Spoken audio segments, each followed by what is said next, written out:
بسم اللہ الرحمن الرحیم۔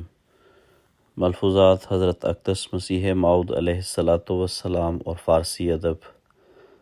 قسط نمبر 126، محمود احمد طلحہ، استاذ جامعہ احمدیہ UK۔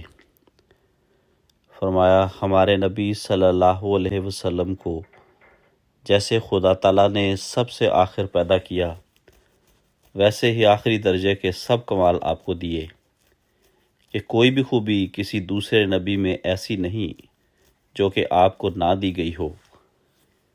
آنچ خوباں ہمی دورن تو تنہا دوری۔ ملفوظات جلد پنجم، صفحہ 282، ایڈیشن 1984۔ تفصیل: اس ایسے ملفوظات میں آمدہ فارسی حصہ امیر خسرو دہلوی کے شعر کا ایک مصرع ہے۔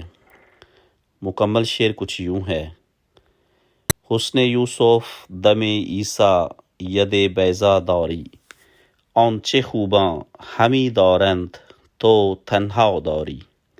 ترجمہ: آپ صلی اللہ علیہ وسلم رکھتے ہیں یوسف علیہ السلام کا حسن، عیسیٰ علیہ السلام کا دم، یعنی وہ الفاظ جس سے وہ مردوں کو زندہ کرتے تھے، اور موسیٰ علیہ السلام کے سفید ہاتھ والا معجزہ، یعنی کہ وہ تمام کمالات جو باقی سب حسینوں یعنی نبیوں کے پاس تھے، وہ تنہا آپ صلی اللہ علیہ وسلم کی ذات میں اللہ تعالیٰ نے جمع کر دیے۔